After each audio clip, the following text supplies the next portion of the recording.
Le Seigneur a un message pour nous, comme chaque dimanche matin. Il veut parler à nos cœurs. Serons-nous capables de comprendre ce qu'il va nous dire? Serons-nous capables de l'écouter? Moi, le premier, comme je le disais tout à l'heure dans ma prière, je suis souvent surpris d'entendre le Seigneur me parler, non pas qu'il me parle réellement, pas du tout, mais souvent lorsque je m'exprime le dimanche matin, ou plus exactement lorsque le Seigneur veut s'exprimer à travers moi, j'entends des paroles qui sortent de ma bouche à laquelle je n'avais pas pensé. Et je me dis, waouh, c'est extraordinaire. Le Seigneur m'a parlé à moi, en même temps qu'il a parlé aux frères et sœurs qui ont le privilège d'écouter ces moments-là, lorsqu'ils viennent réellement du Seigneur. Parfois, c'est moi qui m'exprime, et je sais que c'est moi qui m'exprime, ce n'est pas le Seigneur, c'est moi.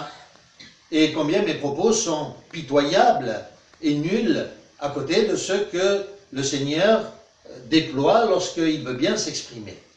Alors nous prions et nous implorons le Seigneur que ce soit bien lui qui veuille parler encore ce matin, parler à nos cœurs et nous dire ce qu'il veut pour nous. Alors, je vais commencer par une image, une parabole. Cette histoire se passe dans un pays lointain, un pays non imaginaire. Il était une fois dans ce pays un roi tellement grand qu'il dominait sur tout le cosmos. Quel roi! Quel roi puissant! Quelle puissance était entre ses mains! Et ce roi avait de nombreux hôtels. Et un jour, il décida de mettre à la disposition de certains des enfants de ses amis qui lui avaient été recommandés, il décida de mettre à leur disposition un de ses hôtels. Alors ce n'était pas un petit hôtel, ce n'était pas un 2 étoiles, non, ce n'était pas non plus un 3 ou un 4 étoiles. Ce n'était pas un 5 étoiles. Vous savez qu'aujourd'hui, dans nos pays, les hôtels, les grands hôtels ont 5 étoiles. Parfois même certains, dans d'autres pays, ont 6 étoiles. Non, non, ce n'était pas un hôtel comme ça. Cet hôtel était tellement grand, tellement beau, qu'on aurait dû lui donner des millions d'étoiles. D'ailleurs, cet hôtel était entouré de millions d'étoiles. Pour magnifier son éclat, pour dire sa beauté. Quand on regardait de loin cet hôtel qui s'appelait Terramata. Cet hôtel s'appelait Terramata. Quand on le voyait de loin, on aurait dit une agate de couleurs, de toutes les couleurs, du bleu, du vert. Qu'est-ce qu'il était beau quand on le regardait dans l'univers. Comme lorsqu'on regarde une agate, mais pas n'importe quelle agate, une agate, l'agate, pierre précieuse. Quelle perle, quelle chose extraordinaire que cet hôtel. Il était extraordinairement beau. Tout était tout neuf. Le sol était fait d'une pelouse verte, une moquette verte, plus belle que la soie. Les murs étaient magnifiques. Il y avait peint sur les murs des arbres comme des forêts. C'était quelque chose d'extraordinaire. Les plafonds étaient bleus, clair, ciel. Il y avait des choses tout à fait fabuleuses dans cet hôtel. Les coffres étaient remplis de choses précieuses. Il y avait dans ces coffres de l'or, de l'argent, du manganèse, du pétrole, du gaz, à ne plus savoir quoi faire. On aurait pu manger et vivre pour des milliers d'années. La nourriture dans les frigos était fabuleuse, toutes sortes de variétés de fruits différents, des bananes, des oranges de toutes sortes à profusion. Tout était à profusion. L'énergie, qui coûtait très cher dans cet hôtel, était payée par un comptable que personne n'avait jamais vu. Mais il payait toutes les factures. L'électricité était payée, le gaz était payé. Si bien qu'en réalité, les locataires n'avaient rien à payer. Tout était gratuit. Même les chambres d'hôtel leur étaient données gratuitement. Tout gratuit. Et ces gens, ces amis, ou ces enfants des amis de cet homme, virent les portes de cet hôtel ouvertes. Le propriétaire, ce roi fabuleux, ne leur demanda qu'une chose.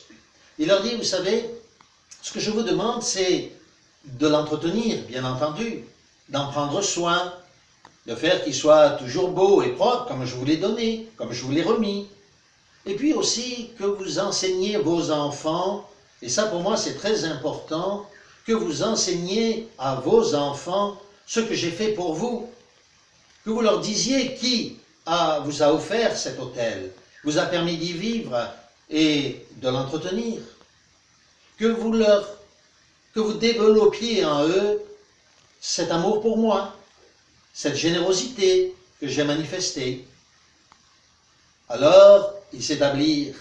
Combien ils étaient heureux. Tous étaient heureux, ils regardaient et voyaient toutes ces choses fabuleuses. Ils s'émerveillaient tous les uns derrière les autres.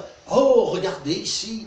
Oh, regardez là. Mais voyez la profusion. Appréciez tout cela. Tout cela était tellement beau qu'ils n'en revenaient pas. Et puis le temps a passé. Comme ils voyaient toujours ces belles choses, ils ont commencé à les trouver naturelles. Tout était naturel pour eux. Ils ont commencé à gaspiller.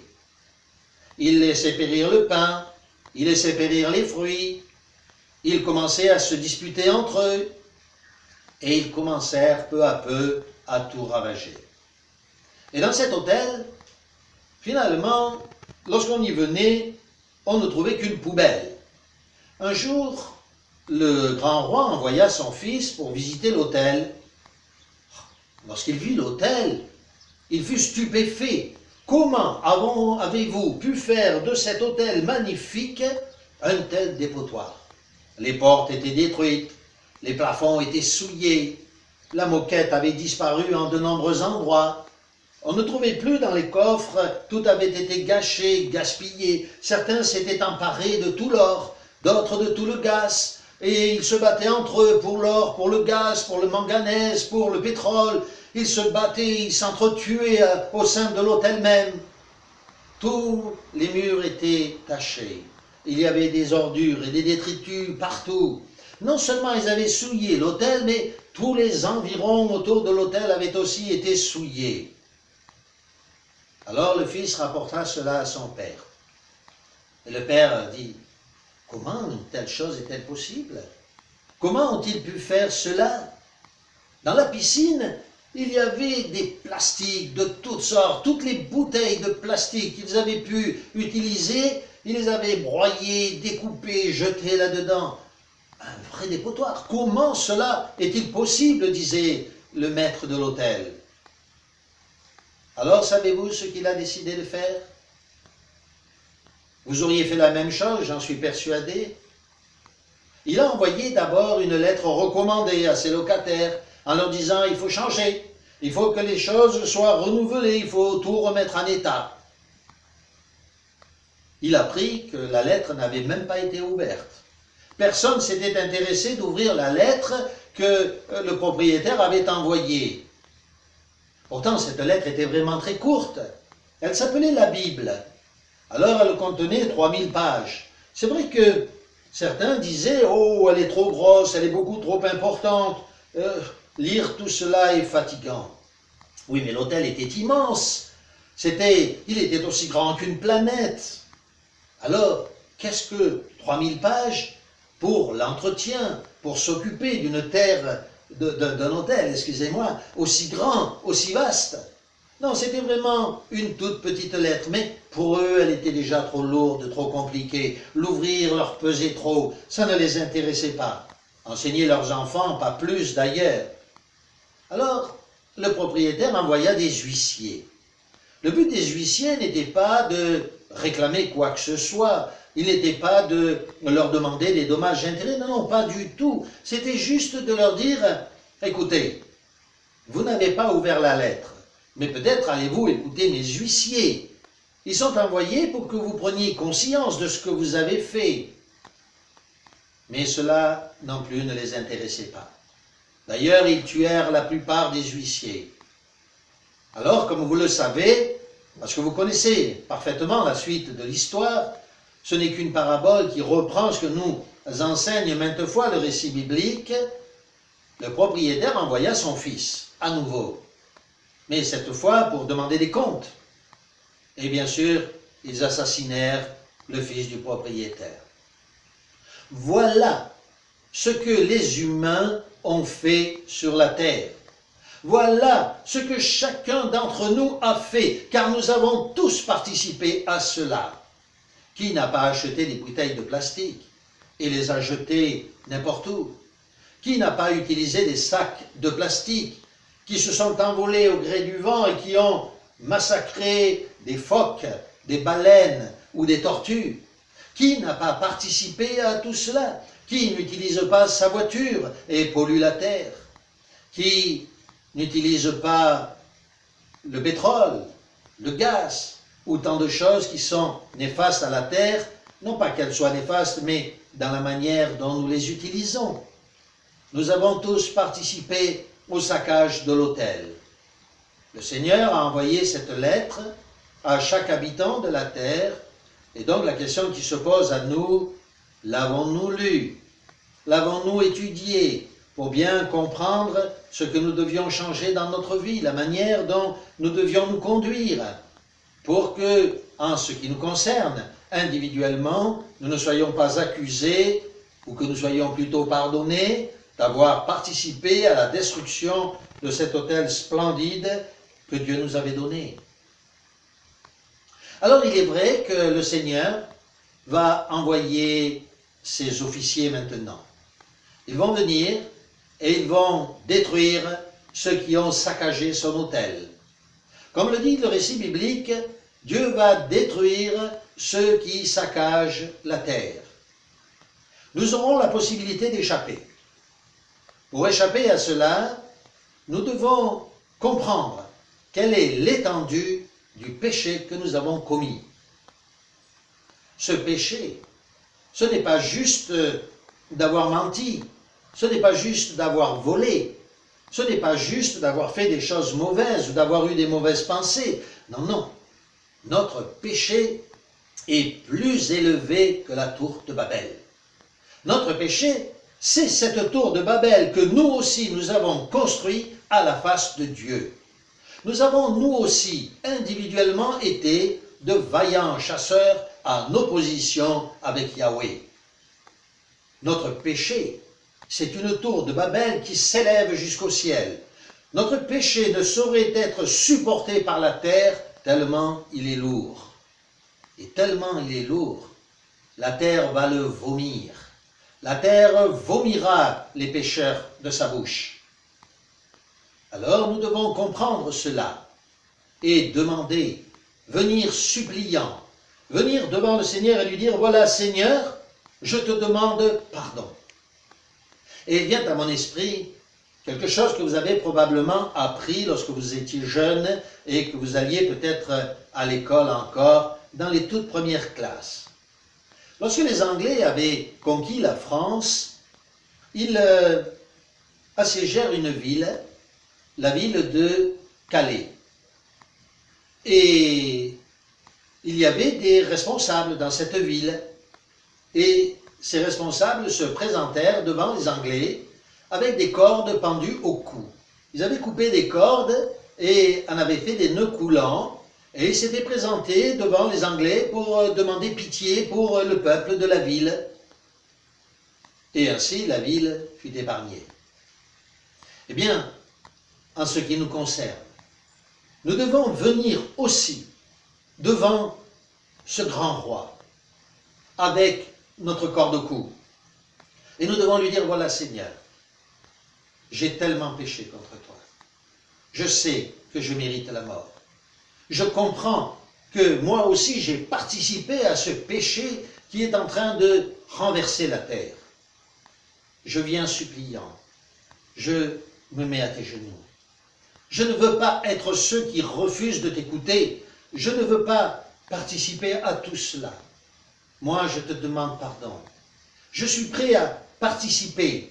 Moi aussi je participerai dans cet hôtel nouveau, à repeindre les murs, à réparer le sol, à réparer les plafonds. Je participerai aussi à la remise en état de cette terre. Je ne veux pas être compté comme ceux qui n'ont pas reconnaissance de ce que tu as fait pour eux. Seigneur, je te remercie. Tu m'as donné un si bel hôtel. Tu as fait tellement de choses pour moi et pour ma famille. Alors je veux te dire ma reconnaissance éternelle. Je te supplie d'avoir pitié de moi. Je travaillerai. Je veux travailler dès maintenant à ton service. Je veux servir dès maintenant. Non, je ne veux pas être de ceux qui disent « Non, non, je ne ferai rien. » Non, non, Seigneur, je veux servir dès maintenant. Je veux être ton serviteur. S'il te plaît, Seigneur, utilise-moi. Je te demande pardon. Alors, je vous propose de prendre avec moi un texte, deux textes. Celui d'abord d'Isaïe au chapitre 10. Isaïe, chapitre 10, et nous lirons les versets 1 à 4. Ces versets s'appliquent sur ceux que le Seigneur focuse pour leur propre malheur. Isaïe, chapitre 10, versets 1 à 4, va nous expliquer ce que le Seigneur va faire à ceux qui n'ont pas de reconnaissance pour tout ce qu'il a fait de merveilleux pour eux. Nous lirons les versets 1 à 4. Le Seigneur parle par la bouche d'Isaïe encore aujourd'hui. Malheur à ceux qui décrètent des décrets d'iniquité, qui écrivent des rescrits d'oppression, pour priver les faibles de justice et frustrer de leurs droits les humbles de mon peuple, pour faire des veuves leur butin et dépouiller les orphelins. Que ferez-vous au jour du châtiment, quand le malheur viendra de loin? Vers qui fuirez-vous pour demander secours? Ou laisserez-vous vos richesses pour ne pas ramper parmi les prisonniers, tomber parmi les tués? Avec tout cela, sa colère ne s'est pas détournée, sa main reste levée. Oui, le Seigneur, la colère du Seigneur est terrible aujourd'hui. Sa colère est enflammée. C'est réellement les temps de la fin. Des choses terribles vont s'abattre sur la terre, toutes sortes de malheurs. Les nuages noirs sont déjà amoncelés. Ce n'est pas la pluie qui va tomber, c'est la grêle. Une grêle mêlée de feu qui va s'abattre sur l'humanité. Toutes sortes de malheurs vont pleuvoir sur elle. La maladie, la peste, peut-être des guerres atomiques vont tomber sur les humains. La parole de Dieu nous dit que leur langue pourrira dans leur bouche, que leurs yeux sortiront des orbites, que leur peau tombera en lambeaux sur leur propre corps. Tout cela est l'image de choses peut-être nucléaires qui s'abattront sur l'humanité. Car Dieu va laisser la folie des humains aller jusqu'à son comble. Vous avez voulu détruire la terre, eh bien détruisez-la, parce que je suis à même de la rebâtir sans aucun problème. Mais comme nous l'avons déjà dit précédemment, la terre vomira ses habitants. Elle sera retournée comme un vase et vidée de tous ses habitants.